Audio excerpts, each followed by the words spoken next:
Alright, welcome back, good evening, and I'm sorry for the long delay. After a previous video involving the first of this series, I was recommended a book by one of my viewers. I have been, for the past few days, reading this book, and it is a very enlightening tale, and it is a very enlightening instruction manual. To most, it requires some chalk and some groundwork. And what it goes over is the fundamental principles that I am going to be just explaining to you. So, I will be continuing off the second video I have posted. First off, mainly focusing entirely of our swept hilt rapier. Thanks to another commenter. I thank you very much. I've forgotten your tag. It's been a couple weeks. Forgive me. Alright, so, off the bat, couple of crash course instructions, or lessons. For those who are unacquainted with rapiers and swords in general, there is a physics and fundamental knowledge that needs to be understood.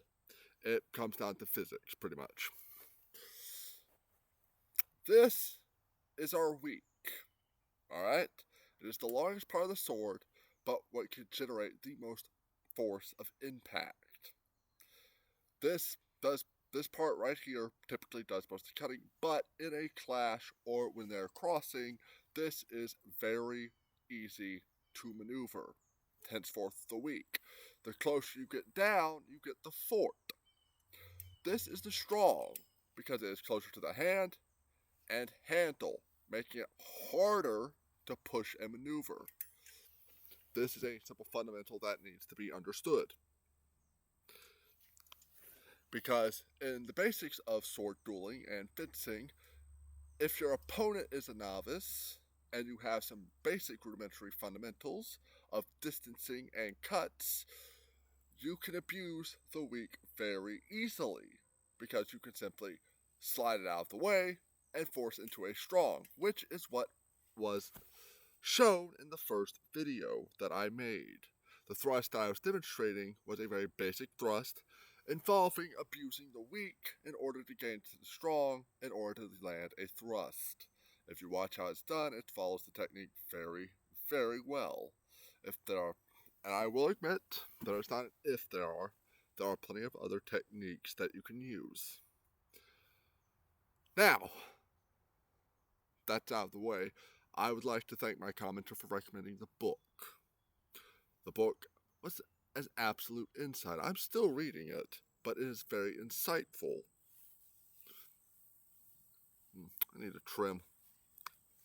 And with the insightfulness, it does go over the same basic principles that I'm going to be explaining. Mind you, I can't exactly draw a circle because I'm in the middle of the woods, as you can see. Secondly, to most people who haven't fenced, I would recommend this book. It will explain in a greater detail than how I'm going to explain it, though you will have to sit through about 20 to 30 pages before you get to the point that really starts kicking in. Alright, the book goes over talking about the length, the perfection of the circle, which again, this falls under our basic principles that we are learning. The circle being from where I am to the full extension of the sword, or when standing, this. To the length of the tip of my sword is the circle.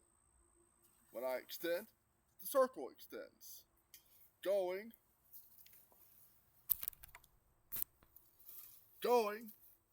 from our basic, which is from our chest, chin, and this makes our circle for us. But our sword increases the length, and when lunged forward, the circle changes. This would be the E position in the book. And these are the same principles that are followed, as this is our defense of circle. This is our range of motion from where we can go effectively. The circle follows. So if I step here, the circle is now here. Alright? Following this, involving the circle, this comes down to also the triangle, which is also part of the circle. Anything about this, focusing the triangle coming from here, here, here, or here, here, here, follows the rudimentary circle that is here. If my opponent is here, they are on the inside line, able to strike me. But if I can move them here, using the outside line, I have used my circle to overcome theirs. This requires them to counter, but at this position, I can thrust. Thrust, counter, counter. But that's for later. What we are here to talk about before we start getting into that is our cross guard and our guard in general. I am a preferer of swept hilt, mainly because of this little feature right here. This protects me from something very annoying in fencing and sword dueling known as hand sniping. Something that is very irritating because focusing on fencing, it doesn't teach you everything you need to know. It's a sport. It's point-based. And the most common thing is sniping the hand. With a swept hilt guard, my hand has some protection. Alright, so they can't land here. They'd have to perfectly hit here. And with swept hilt, I can afford to do something like this, which is a doorknob grip. Alright? It allows me a lot. It takes a little bit of range away, but it allows me a lot more power, control, and finesse with my rapier. Alright? Everybody has their preference. If you don't like the door handle, you can go with your standard grip, your hammer grip. And mind you, the hammer grip actually comes into play today. As talking about the crossguard, we can utilize the crossguard in generality to do a lot of shenanigans. This is not just for hand protection. You can utilize this by catching your opponent's blade in between or on the guard to maneuver it out and to get into more close quarters type situations. Also, you can utilize it to get to an advantage where you can cut. Because remember, you can cut both ways. Alright, you can cut with the back edge, well, the false edge as they call it, and the true edge. Alright, but you can cut going forward, you can cut going down, and you can cut pulling back. What this getting an opponent's hand cut is going to lead to you cutting back. And regardless if I sliced your neck like this and pull back suddenly, you're going to be suffering a rather nasty gash into your jugular. Remember, kids, I've been doing this for 2 decades, and this sword is dull. Very dull. Alright? It is blunted. This is not a sharp sword. Do not do this with sharps. You will hurt yourself, or worse, end up being in the hospital, or at the very worst, disconnect from Minecraft. Or God's free Minecraft server, alright? So, now that we understand the hilt, we're going to focus on some basic drills. Besides the thrust, we are going to work on the maneuvering without the, and focus on our triangle. So, with me and my new grip that I have acquired for this, despite the vest being slightly small, Japanese companies, they just, right arm length, right shoulder width, wrong vest size. But despite that, so, before anyone comments, the triangle we're practicing is a rudimentary. This isn't something fancy, it isn't something that's going to be very elegant. It's a basic foundation and principle and motion. There's not really much footwork with this. Alright? I've shown this in video 1, but we're going to show it again. Alright? And we will progress with what we can do. Alright? So, please bear with me. It is very tedious for me to explain and show this without a partner. Alright? Without a partner, I'm just a guy doing things in the air. Alright? That's what I'm doing. I don't have a partner, and I don't have a very expensive training dummy to hold another rapier. Alright? So, bear with me. I have no monetization. I have no funding from this channel. Alright? And I kind of need that if I want to continue this. I need subscribers. Alright? I've got 100 views. On one of my latest videos, it's like 2,600 views. Alright? If I want to make money and actually do this more professionally and get the equipment needed, I need a little help. But if you don't want help, fine. I will continue to do this. But the quality will still be piss poor. Alright? I'm not bitching at you. I'm just making a statement. So, focusing. We will align in position 1. Our triangle will not be focusing here, here, here, or here. We will be focusing with a more close to the chest, here, here, and here. Alright? Or here, here, and here. This is very rudimentary. Very rudimentary. Alright, we can go from here, which is a stance which is shown in the book, to here. We can go from here to here. We can go for a low snipe. We can, of course, feint, and go into cut 1. But we'll get to that later. So, basic triangle. 1, 2, 3. 1. I fucked it. 1, 2, 3. 1, 2, 3. 1, 2, 3. Forgive me.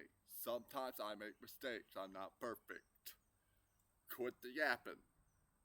I'm already nervous as is. But, back to it. 1, 2, 3. 1, 2, 3. Good.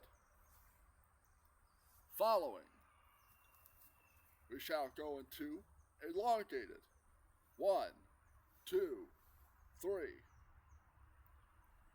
Then 1, 2, 3. 1, 2, 3. 1, 2, 3.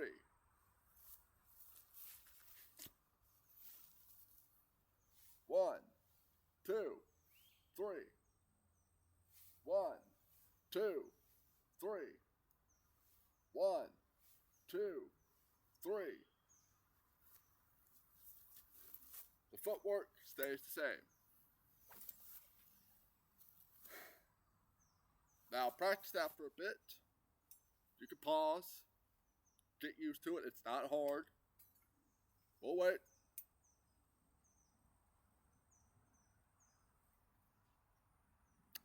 All right. Step 2. 1, 2.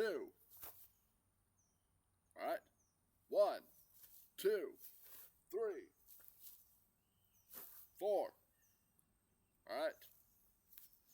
Parry, thrust, counter block, thrust, or if you want, cut. I recommend the thrust. All right. 1, 2, 3. 1, 2, 3. 1, 2, 3.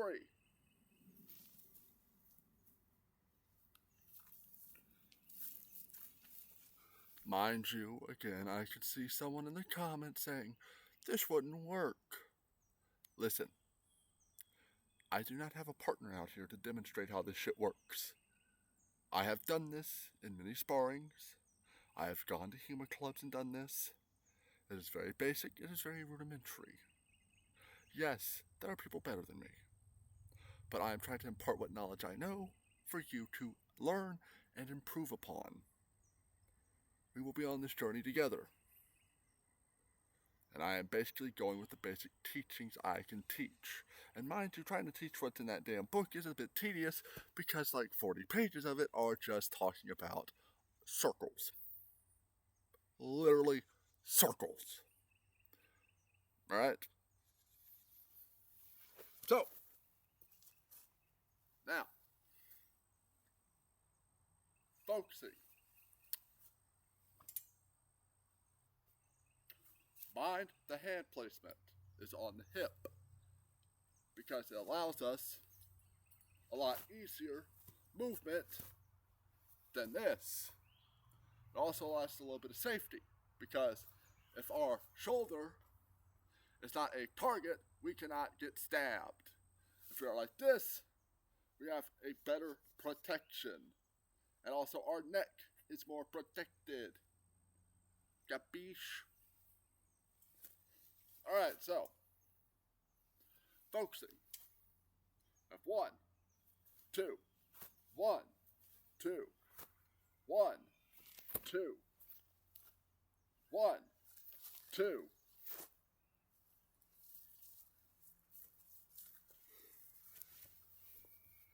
The focus. This is not elegant or elongated attacks. It is block, counterattack. It's very basic, very easy to understand. It's not going to win you any tournaments. Not with it alone. It's a fundamental teaching. Alright? And again, I don't have a partner. I cannot physically show how this shit works without someone here. And mind you, due to the lack of having a partner, it makes it very hard to show and demonstrate. Alright? So, while you're practicing the basics, understand the sword is about 3 feet in length. Alright? The blade is about over 2.5. Knowing where your tip is very important. This allows you to understand how far your circle is. Alright? The longer the sword, the bigger your circle. The smaller the sword, the smaller the circle. Alright? The longer the sword, the bigger the weak zone is. The shorter the sword, the bigger the strong zone is. Capiche? Good. Now, focusing. Damn. I'm getting old. I'm getting old.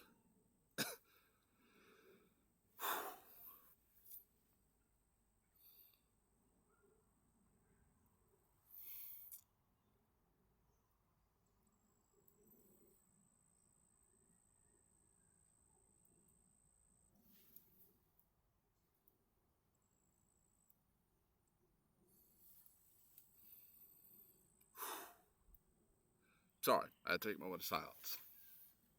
So, I'm going to teach you a technique. This technique is a little bit tricky, and it's revolving around the false edge. So, please bear witness and try to keep up. You've probably seen this technique before if you've done HEMA before. Alright, mind you, I do not use the rapier just as a rapier. I also like to cut with it. Because let's be honest, if someone tries to cut you with a rapier, it's going to jar you for a little bit. So, stay with me. So, unlike this, we have a forward position. Our hand firmly placed on our hip. Our sword will be here. Alright? This is to hide our distance. So, our first cut will be a whiff. And next, we will step and catch with the false edge. So, at what looks at full speed is, of course, professionally, it would go something like 1, 2, 3, 4. Or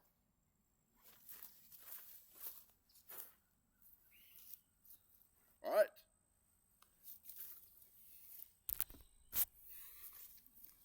Our footwork is slightly forward on this foot as we intend to advance to here. As we whiff, follow, come, and then back. And then come back again.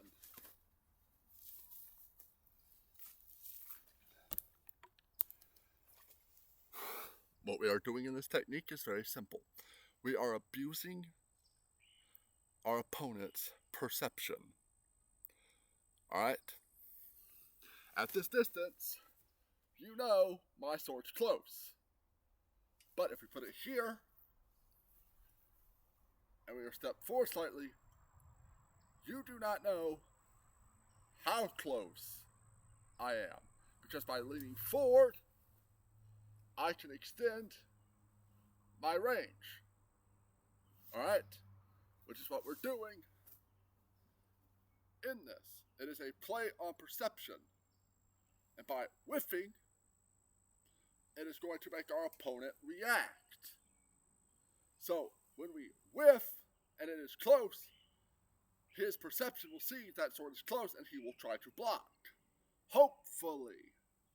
And with that, we step forward, and then back, gaining even more distance while having a way to retreat and defend ourselves. Mind you, there are multiple variations of this. Where you can learn this more proficiently is saber.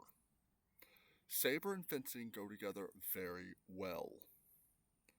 Alright, the rapier is not a clashing weapon, but dear gods, throw a couple rapier techniques with saber techniques with a rapier, and oh my god, the shit's potential.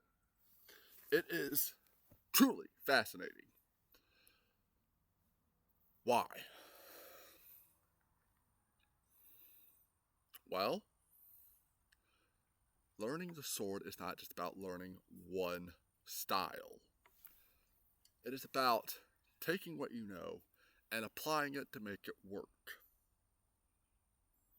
Alright? There are probably a few people who watch this who are way more experienced than I am, and I would gladly accept their help in improving my own techniques. So that way I can impart even better and more thorough knowledge unto you. Of course, there is actually something in this book that is absolutely hysterical to me. So, bear with me.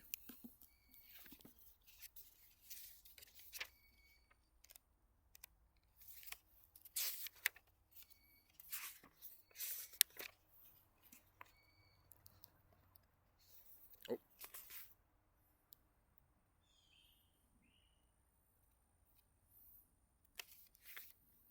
That's more manuals. Where is this thing?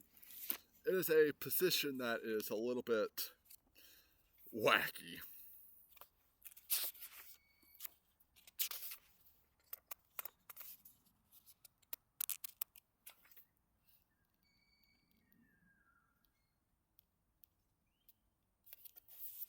Where is it?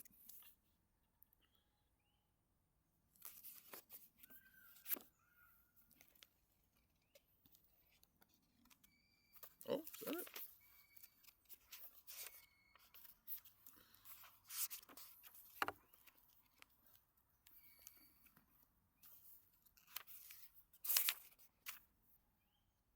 That's more forms, more techniques. We're not looking for that. Was that the end?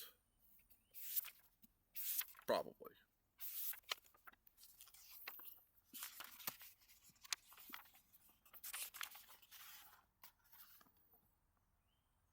Oh no, that's oh.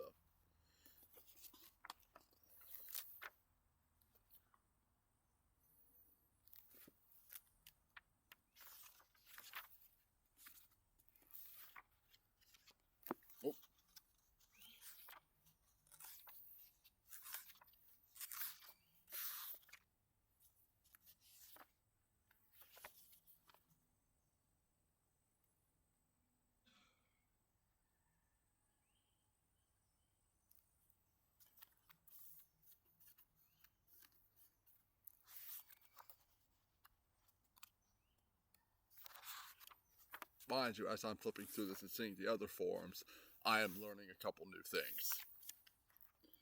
Where is this ridiculous situation? There's a position in here that is absolutely mind-boggling to get into.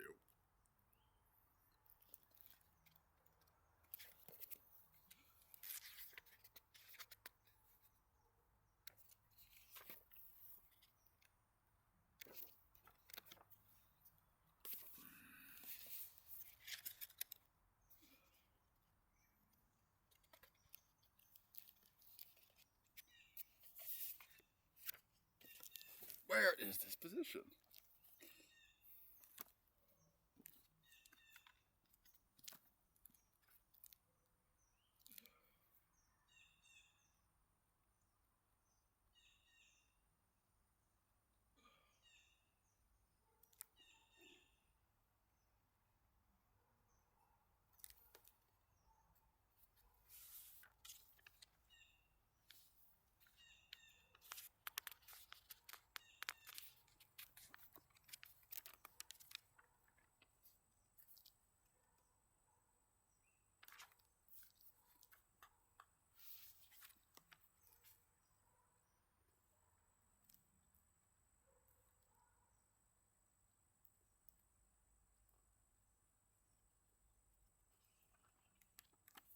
Alright.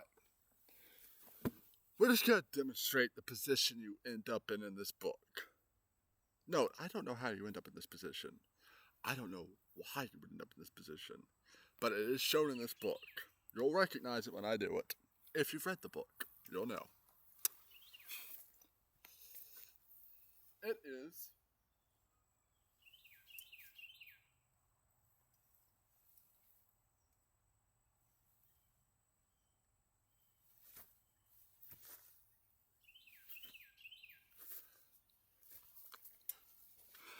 No, I'm not kidding. That is something that is in this book. I do not know how you end up in that position, but that is a really bad position if you end up in that situation. Either that or that's just the ultimate finesse on your opponent. Next, I will be teaching on the next video more in-depth techniques. I can only show somebody the basics. You've got 3 videos to work with. Alright, 3 basic footworks, basic knowledge of your sword, basic length of your sword, and the utility of the handle or guard. So the next video will be more in depth on techniques that you can do from the basic positions. Alright? Hopefully I don't have a heart attack at this rate. By the way, if anyone would like to help me out, increase my journey, or help me gain even more knowledge, so that way don't sound like a complete idiot like I do to you right now, please leave a comment, subscribe, help a brother out. Alright? Thank you. And I will see you in the next video.